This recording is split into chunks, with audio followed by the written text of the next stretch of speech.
I love vision boarding because it really helps us narrow down our focus to what is the most important for us to achieve so that we can actually focus our actions and our everything we're doing within our business, our offers, our workshops, everything, so that it aligns with exactly that goal. Welcome to the Bold Entrepreneur Podcast. I'm your host, Jen Kinal, and this is a space where bold moves meet inspired action. Join us as we dive into stories, strategies, and mindset of those who are building their dreams, creating impactful communities, and redefining success on their terms. Whether you're looking for practical business tips, a boost of inspiration, or a community that gets your vision, you are in the right place. Get ready to elevate your journey and embrace what it means to be a bold founder. Let's dive in. Welcome back to the Bold Entrepreneur Podcast. Today, it is just you and me, Jen Kinal, diving into one of my favorite tools for planning out your year, which is vision boarding. So now this just isn't about cutting and pasting images. It's about really getting clear on exactly what you want to achieve for next year, aligning your goals, your intentions, and your strategies. So whether you're new to vision boarding or a longtime fan, I'll be sharing with you how you can truly harness the power to elevate both your business and your personal goals. So we're going to start off with what exactly is vision boarding. So vision boarding is my favorite because we really take everything that we are dreaming up for the whole year and put it onto paper, like pen to paper, and just start mapping out exactly what it is that we want to happen. Because if we just have all these dreams floating around, there's no action plan and strategy. Also that like visual reminder that this is your goal and it really helps you get there faster versus, yeah, I'd like to do this, but there's no like plan or dream up of exactly what it is. Or maybe you have too many visions going on. So I love vision boarding because it really helps us narrow down our focus to what is the most important for us to achieve so that we can actually focus our actions and our everything we're doing within our business, our offers, our workshops, everything, so that it aligns with exactly that goal. So this is why vision boarding is so important with business. I do talk about vision boarding in this episode, a little bit about the whole circle side of it, but I do want to focus on the fact that it is really good for your business because instead of having multiple things that you have on the go, you can start to narrow down your focus to the most important. And that really helps you because it really gets you thinking, okay, what does my whole year look like? And this is my target goal. So if it's a financial goal, we can break down backwards to figure out exactly how you're going to get there. If it is a collaboration with somebody, we can, again, work backwards to figure out how we can actually make this collaboration come true. So that's the beauty of creating a vision. It really is just deciding what is the most important and then working backwards. So the process that I like to use is I like to divide up my vision board into basically 4 quadrants. So one is health and wellness, there's business, travel and expenses, and then family and friends. And we do this because when you're planning out your vision, you really want to plan out your vision for your whole life, for the whole year. Like you can do it for a year, you can have things on there that are a 5-year plan, you can have a 10-year plan. Like I usually have something retirement on there. Obviously that's not happening in the first year, but I like to have that as a visual reminder so that everything I do in like the next 10 years is strategically pointing towards my retirement goals, right? So let's break down each quadrant and then we can kind of continue on from there. But so we've got health and wellness. So health and wellness obviously is like what you're doing for your health. Are you eating healthy? Are you adding movement into your mind, like into your everyday? Are you wellness aspect? Are you thinking about like adding maybe a bit more meditation, a spiritual element, just more calm and quiet into your life? What sort of things in terms of your health and wellness are you wanting to write? And feel free to just like brain dump it all out. And then you can pick and choose the most important because that is the one thing we want to make sure we're not thinking too broadly and too many things because it's really hard to focus in on and achieve anything if we're not really dialed into exactly what is the most important. Plus, if we do too many things, it becomes overwhelming and it's way easier for you to just like get off that train. It's kind of like when you do the New Year's resolutions and you're like, yes, I'm going to do this. And then eventually you fall off of it. So that's why we really want to focus in on something that is attainable, but also scary because that pushes us out of our comfort zone and pushes us to move further, which as we know, helps our business and our lives and everything grow faster. Okay, the next one is the business aspect. So what do you want to develop in your business for next year? So as I said, maybe it's a collaboration. Maybe there's some brand that you really want to partner with and they're going to really help you get to the next level. Maybe it is a dollar amount. Maybe you're looking at like 10K months, 20K months, whatever it is. That is amazing. For me, last year, my goal was to really be bold and to host a bold event, like a big event for myself. And I did it and it was amazing. But that was one of my big goals, is I really wanted to bring together this community and have this huge event that had massive impact, had people feeling like they were motivated and excited and had an action plan. I'm very much interested in action plans and how we can use those action plans to create what we're dreaming of. Okay, the next one is travels and experiences.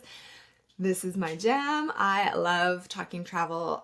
My favorite thing ever is to travel. So think about anywhere you want to travel this year. So maybe it's Disneyland, maybe it's a cruise, maybe it is a Mexico trip. Maybe it's just like more staycations at home. Maybe it is doing some like staying in hotels in your hometown. What kind of travel things would you like to call in?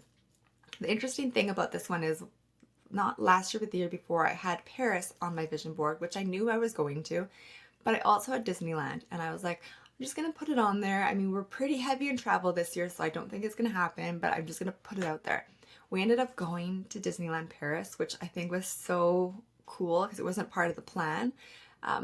But without me even realizing it, I checked off one of those boxes. So very, very cool. And then the other side is thinking of experiences. So experiences could just be something like, I really want to try bungee jumping, or I really want to go on a trip with a girlfriend, or I really want to go to this amazing concert, or like whatever it could be, like your Taylor Swift tickets. I don't know. What kind of experiences do you want to have? So that is the third segment. And then the last one is your family and friends. So I like to think about this as relationships. Like, how often are you seeing your friends? For me, I'm so involved in my kids' sports so that my friends, I don't get to see them as often as I probably used to or would like. But I really, really value that time. So I find that, okay, really making a focus to make sure that they are constantly included. Like once a month, at least I'm seeing my friends, right? That sounds crazy, but that is really like what life actually is. And then what about your family? Maybe you want to make sure you have more family time. You take a little bit of time away from work so that you can have a little bit more family time. Maybe you're adjusting your business so that you can be more involved in your family. For me, it is really important for me to pick my kids up and drop them off at school. That is something that is really important to me for family time because I get one-on-one time with them in the car.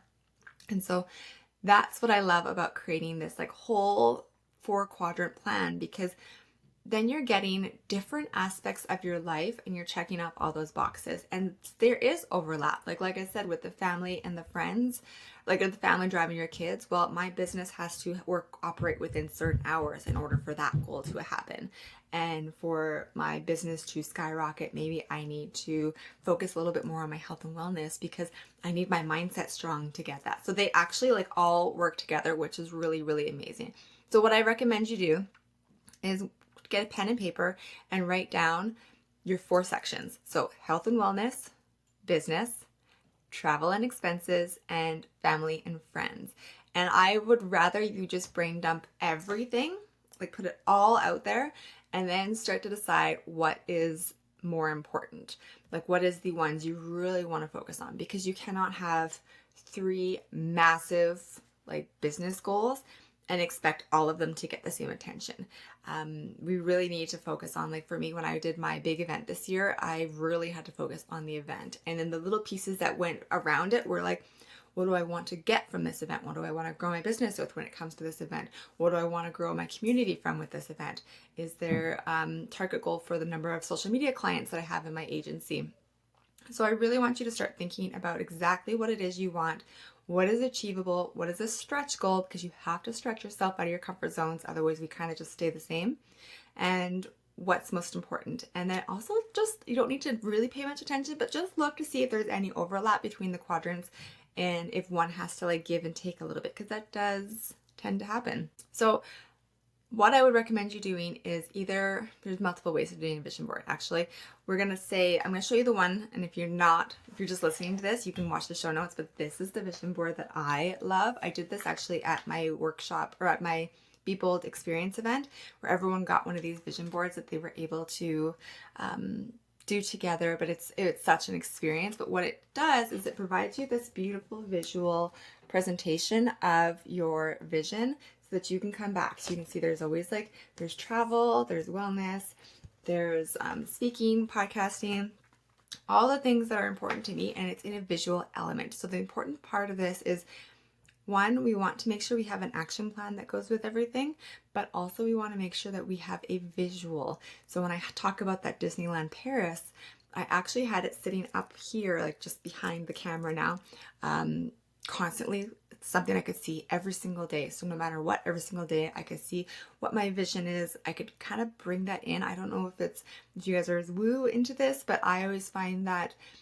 when you put something out in the world returns it, or it adjusts it a little bit. But once you put it out there, it's like things shift in the world to try and make that vision or dream happen for you. It may not happen exactly as you want it to, but it happens that way. And so that's why it's important to have a visual. And then if you have an action plan that goes along with it, that visual, then you can look at it and go, okay, oh yeah, we really want to achieve this. What was my action plan to get there? Am I doing that today? So that you're constantly referring back to, how am I doing this? Am I getting towards my goals? Am I achieving them? So this one, I'll link it below. It's absolutely amazing. I love it. But I've also done where I've just gone on Canva and I've just pulled ideas. For example, I knew I wanted Disneyland, so I can find a picture of Disneyland and I can stick that into my vision board.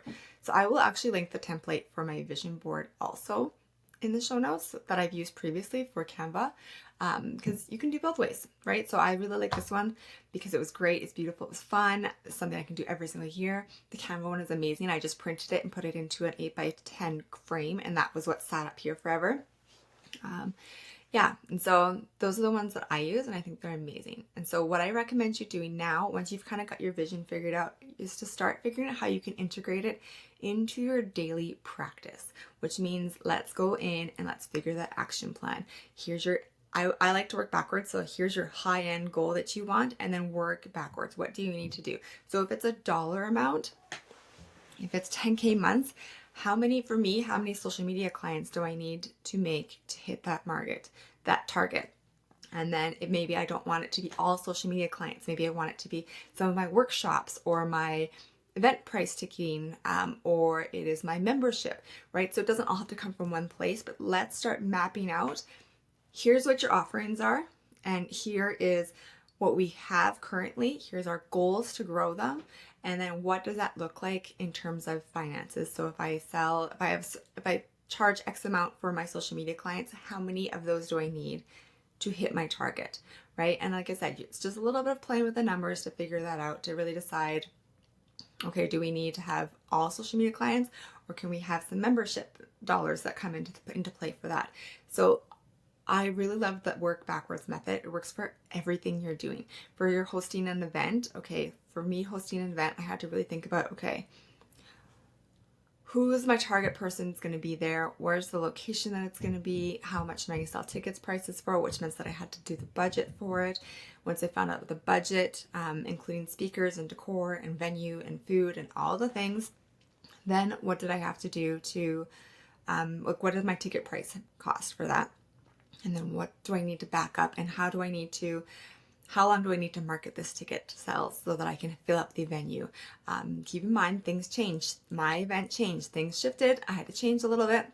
I went to a more intimate event, but you still have that vision in your mind of what you want in your end goal, right? And so I'm working backwards and just towards closer and closer to the future. So that way, come today, I know what my baby steps are for tomorrow. So for example, if I'm going to be hosting this event again next year, what are my baby steps in order to market or to have this successful event next year? So for me right now, my baby steps are to start marketing more that this event is happening, because I'm giving myself a bigger runway for the ticket sales this time. And so I'm going to start slowly marketing it so it's not quite as tickets are available, quick. Yeah, so I just love the idea of working backwards, because it really gives you a step-by-step action plan. And then you can go, okay, this week I really want to. So when we're putting this into our daily practices, we can say this week I really want to focus on making sure that I do an email blast about this event that's coming up. I want to do a social media post, make sure it's in the stories, make sure that this is constantly on my audience's radar and reminding them like there's going to be early bird pricing that's happening right now and that ends at the end of this year. So we need to remind them that there's early bird pricing, especially when they say you people have to see something. I think it was 7 times, but I actually think it's more than that now. People need to see it like, let's say 10 times before they actually go ahead and buy, right? We need different ways of learning why we should be there and what's the benefit for us and what is the cost of it, what is the breakdown of what you're getting. Like there's so many different ways you can bring this up, and now I'm going off a tangent, but I really want you to break this all down into daily practices. So what can you do today that will get you towards that end goal? So when it comes to like travel, I mean, it's a little bit less structured, as in here's your action steps, because you're trying to pull like a travel into you, which means that if you want to travel somewhere, like let's say you want to go to Mexico, what is limiting you from going to Mexico right now? Is it finances? If it's finances, then how can we break that down so that if the finances part has baby steps that we can do? Is it having somebody to travel with? Is it deciding where you're going to go? Maybe it's just deciding where in Mexico you want to go, and you need to just like put some time into really figuring that out and getting clear on that. The more clear we can get on things, the more clear we can get on our action plans, on our vision and our dreams, and actually having it come forward. So my best tips for effective vision boarding, honestly, is to brain dump. Brain dump it all out, because sometimes we live, and maybe this is just me, but sometimes we live in our head and we think, okay, I really want to do this, this, this, this, and this, and this, and this. But then it becomes too many things and we can't remember, like, okay, I was going to do that, but I have to do this too and this. And I really want like clear, get focused, get clear, really dump it all out, but then narrow down your focus to maximum 3 big goals. You can have little goals, no problem, but I'm talking big goals that are scary. And I would even go 1 to 2.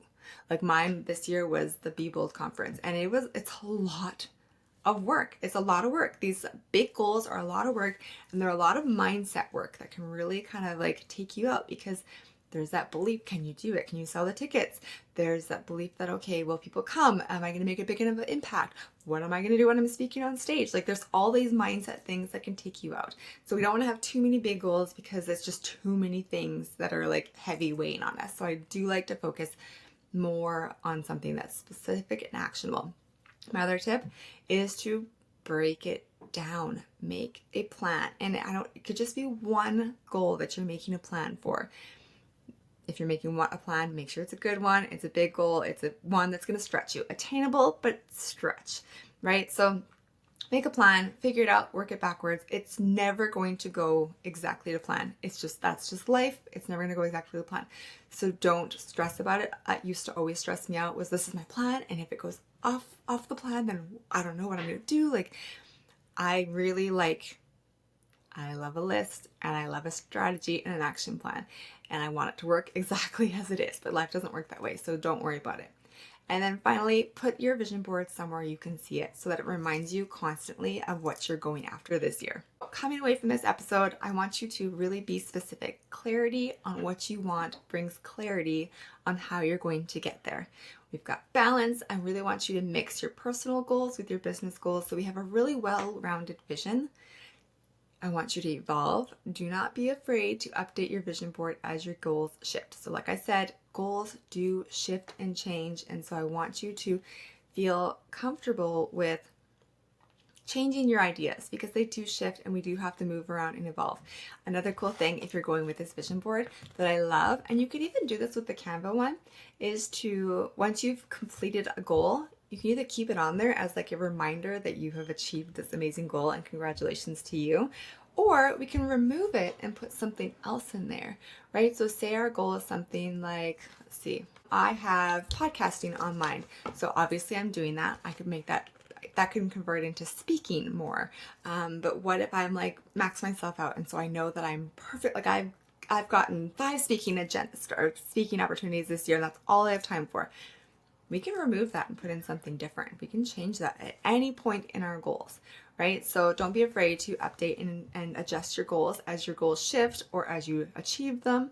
So some key takeaways from vision boarding, really make sure that your vision board aligns with your goals and you've got some steps that'll bring you closer to those dreams.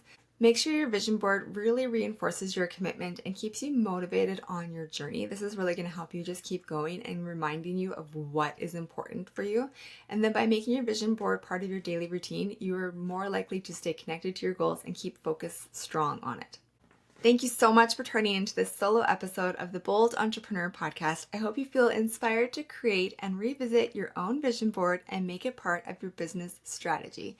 Remember, your dreams are the blueprint and it's time to make them a reality. If you're ready to take your entrepreneurial journey to the next level and connect with the community that truly gets you, we'd love to welcome you into the Bold Founders community. Imagine surrounding yourself with motivated, like-minded entrepreneurs, gaining access to powerful resources, expert insights, and opportunities to collaborate with other bold thinkers.